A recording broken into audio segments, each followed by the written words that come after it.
here today to talk about my favorite thing, which is what happens when we have the pleasure of dealing with 4, soon to be 5 generations showing up across the boardroom table, across the conference table, and of course, across the dinner table, and we have to figure everybody out. And we've been working on this since 1997. We were one of the first to get a book out about all 4 generations, and we're still getting to know them because the generations are constantly evolving and constantly surprising us. We don't claim to have all the answers. We still bump into our own generation gaps on a regular basis. I'll tell you one that happened to me not that long ago. We were trying to hire an office manager for our Minneapolis office. Shouldn't be that hard, but for some reason it dragged on and on. And finally, I got a call from my business partner, and he said, "Hey, Lynn, I think we found a good candidate. She's a little bit young, but I think she's got all the right qualifications. I think she'll be perfect. You're going to like her." And I said, "Great, why aren't we hiring her?" And he said, "Well, I just wanted to give you a little heads up." Right? Never a great thing. So I said, "Okay, what is it?" And he said, "Well, the front part of her hair right here is dyed bright blue." All right, fine. I said, small company, we have like 9 people, not a big deal. Go ahead and make her the offer. So later that day, my mom called. My mom's from St. Paul, Minnesota, and she sounds like it. So when my mom calls, she invariably says, "Oh, hi there, how are you doing?" And I said, "Oh, what's up, Mom?" And she said, "Oh, I was just checking in to see how you're doing hiring that new office manager then. How's that going?" As an aside, she heard me speak a few weeks ago, and she came up to me afterwards, and she goes, "I do not talk like that." You kind of do. So I said, "Okay, well, it's good news, Mom, because we actually found a really great person to hire for office manager, but I got to tell you, she has a little bit of blue hair." First words out of her mouth, "Oh, I'm so glad you're willing to hire older people." Okay, that completely makes me happy because that is so my mom, right? 81, interested in everything, so engaged with the business and up on things. But I also love that story because that's kind of our world, right? It's whether it's what you look like when you show up at work, or whether it's what you mean when you say something like blue hair, or whether it's some of those deeper issues like loyalty and work ethic and etiquette and work rules and communication. There's a lot going on with the generations, and it can be painful.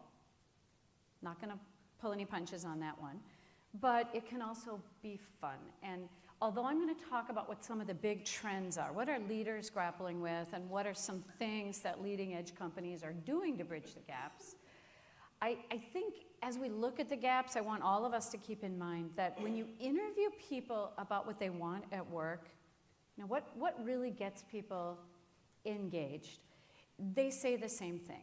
They want to work someplace they care about, they want to do great work, and they want to be able to have fun and collaboration with the people they work with, like I think the 2 people do so well in this commercial. Stuart, can I see you in my office, please? That kid is sick. Hands is squeaky. Very sick. Stuart, get in here. Sure thing, Mr. P. Stuart, I just opened my Ameritrade account. Let's light this candle. Let's go to Ameritrade.com. It's easier than falling in love. What do you feel like buying today, Mr. P? Kmart. So research it. All this stuff is provided for you free of charge. No cost. Yeah, that's synonymous with free. Looks like a good stock. Let's buy. Let's buy 100 shares. All right, click it in there. Okay. How about 500? 100, Stuart. Feel the excitement? You're about to buy a stock Okay. online. Oh, fabulous. I'm thrilled. What did that cost me? $8, my man. $8. $8. Riding the wave of the future, my man. I gotta get a soda. All right. I'm sorry, Mr. Wait a P. minute. I'm having a party on Saturday night if you really want to go. I'm going to try and get there. Thank Happy you, Stuart. trading. Thank you. Rock on. All right, Stuart. Now, I've seen those 2 a million times, and I always get a kick out of watching them, and I see that you do too, and I'm just going to ask you to call it out. What is it we love about watching those 2 people? What is it? The age difference is there, of course. The what? Yeah, they're keeping it real. They're genuine. They get to be themselves around each other. And what? They seem like they like each other. They like each other. They've figured it out. They've got that camaraderie. You can tell they get to have fun together. They have that genuine enjoyment. And I love to show that because I think that's sort of what we're all going for. I mean, they're different, right? Stuart's in his special work outfit. Mr. B's in suit and tie. How many of you at the beginning thought that Stuart was going to get in trouble? Remember that lady? And she says, that kid is sick. How many of you know that lady? You know, when you think about your workplace, how many of you are that lady? I mean, there's that thing that goes on where we want to kind of get at those other generations because they just plain seem different. And my job is to help kind of drop the veil, think a little bit about who the generations are, and then tie that back to what some of the trends are right now with the generations. So best place to start is to get acquainted with how they break down by age. So this is in the US. We have our traditionalist generation born prior to the end of World War II, followed by that great big baby boom. Biggest population born in US history, about 80 million baby boomers, 1946 to 64. And then in the early 60s, the US population growth rate began to slow, and we ended up with that much smaller population of Gen Xers, only about 60 million compared to 80 million boomers. And then later on, we had kind of that second wave boom, resulting in the millennial generation, or what some call Gen Y. 82 plus million in that Gen Y group, still growing due to immigration. And at the last census, the 2010 census, they actually had topped the baby boomers in size. So millennials, you are now officially the largest, I was going to say the greatest generation, but the largest for sure. And when we look at these generations, the challenge is it kind of just breaks it down by birth years. But there's more to it than that. How many of you feel like you might be right in between two generations? And in your life, you kind of felt like, boy, I've got one foot here, one foot in the other. Just raise your hand. I want to just see. So we've got a lot of people. And I want you to know we actually wrote a chapter about you in our book. We called it Cusper the Friendly Ghost.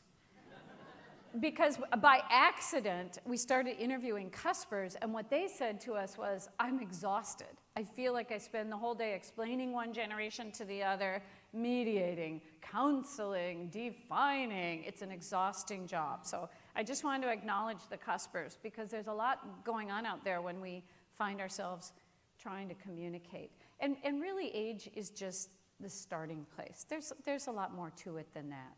So if we want to think about extraordinary engagement, we kind of need to take it deeper than just the labels and the numbers. And we need to think about what we call generational personalities. And that's the idea that the events and conditions that were happening during your formative years help to form some attitudes and outlooks on life and on the workplace that really shape who you are when you show up at work. And sure, there are many factors that shape an individual, anything from birth order to what part of the country you were born in to how your parents raised you. Those are all factors. This is just one piece, kind of the piece that puts you in a particular place in history. So I always think the best way to learn about somebody else is to start by learning about yourself. So I've got a little challenge for all of you, just to kind of ground yourself in your own generation. On your tables, you've got a handout that summarizes a lot of this, so feel free to take one of those, because I see some of you are taking notes, and you don't have to. It's all in the handout. And then you also have an activity sheet. It's got 4 columns. It's in color. It's got some pictures on it. And what I want you to do is grab that sheet, take a look at it, find your generation on there. Where do you kind of plant yourself? If you want to bump down a generation, that is A-okay with me. Or if you want to slosh back and forth between 2 generations, that's fine too. But I'd love you to find on there a few of the events and conditions that were really influential for you when you were coming of age. And maybe just circle those or put a star by them. If some biggies for you aren't on there, just write them in. We put blanks at the bottom. What are some of the things that shaped the person you became?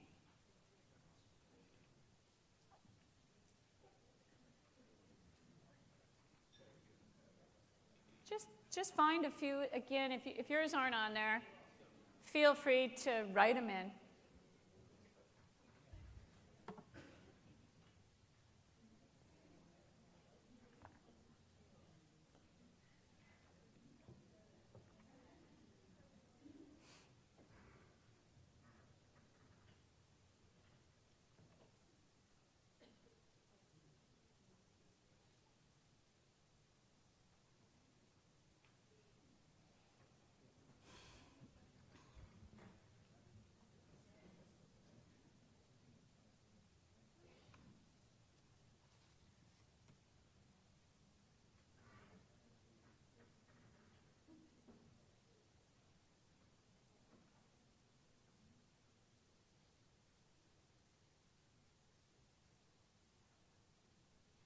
what are some things that shaped the person you are today? If we can't figure out our own, we are never going to be able to figure out anybody else's. So we've got to begin the mystery with our own background. I'm going to give you a chance to talk about it. So here's what I want you to do. I want you to pick one influence that was profound for you in your life and share it with the folks at your table. And just go on around your tables and talk about why that influence shaped the person you are today. And let's see if we find any interest or difference between them generationally. Go ahead, we'll just take about 3, 4, 5 minutes. Chat about it at your tables.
All right, who needs a little more time at your table? Anybody need more time? Okay, take about 1 more minute.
Okay.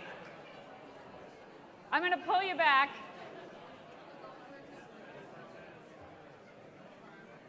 I love watching people talk about this topic.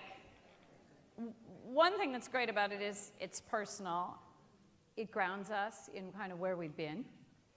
But the other thing I think is neat about it is that to really create engagement, whether it's with clients, customers, or employees, we have to get the other person, right? We have to know what gets them happy and excited, what builds trust for them. And it can't always be the same thing that does for us, right? I'm sure just at your tables, you heard some really different influences and events that shaped the other people, that aren't like yours, that didn't hit you the same way.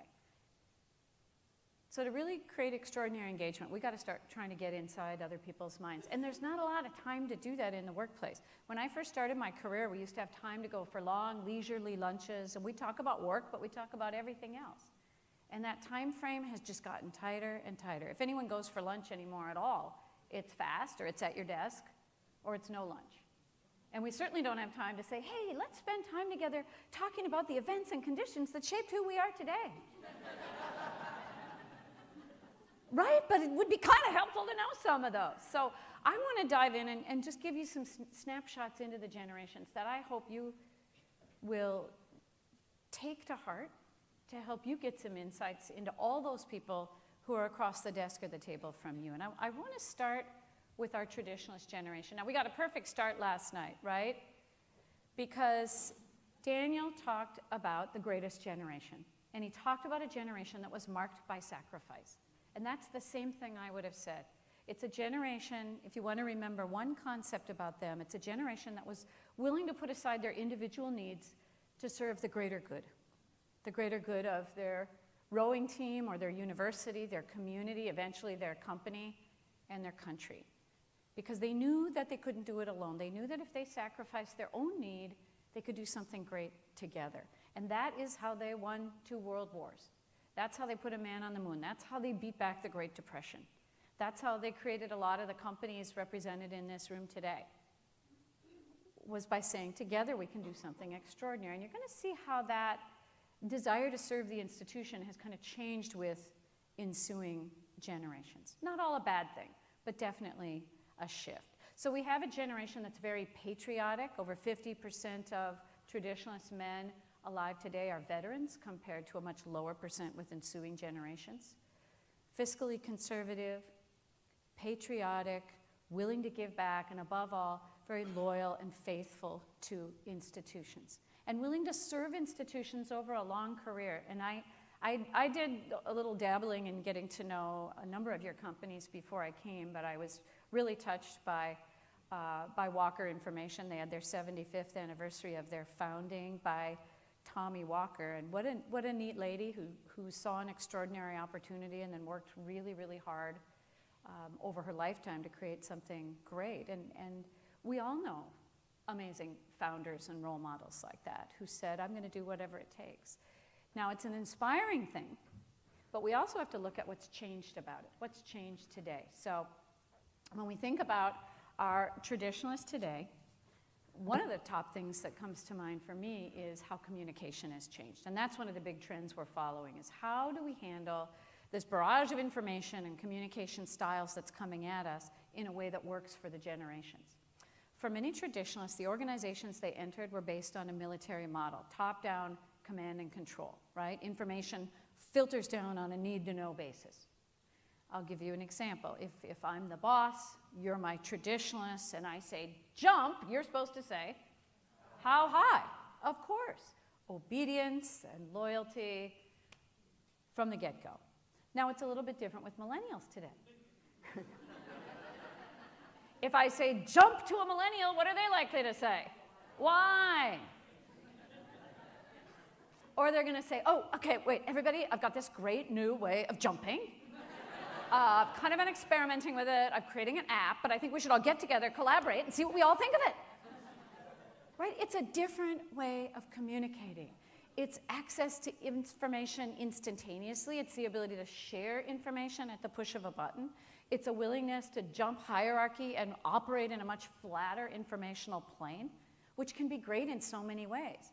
But in more traditional organizational structures, that can feel very uncomfortable. It can feel insubordinate.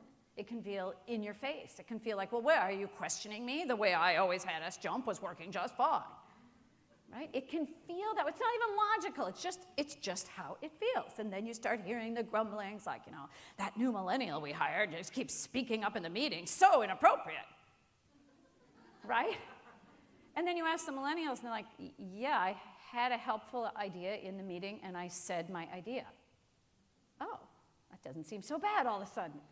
Right? But it feels uncomfortable. And I think that millennials are speaking up, they are participating, they're pushing the status quo, I think sometimes a little bit more than traditional cultures are really ready for. Come on. There we go. And if you go with us, it'll be a win-win. Certainly will. I think this could be a win-win. Maybe. This is going to be a win-win. Win-win. A what? A win-win! You should say win-win. Use a hyphen. You know what this is? A win-win? A home run. That's my next guess. Win-win. Win-win. Drink? Man, this trip was great. I mean, I just, pumped.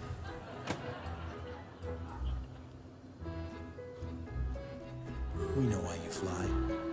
We're American Airlines. I don't want anyone getting ideas for tonight when you're flying home. And we do laugh about it. But when we look at our data, we wrote a book that came out a couple years ago about the millennial generation called The M Factor, How the Millennials Are Rocking the Workplace. We interviewed hundreds of millennials. And we said, what's the best thing organizations can do? And they said, it's really simple. Could you just filter a little bit more information down the ladder? We really like to have access. We like to be in the loop.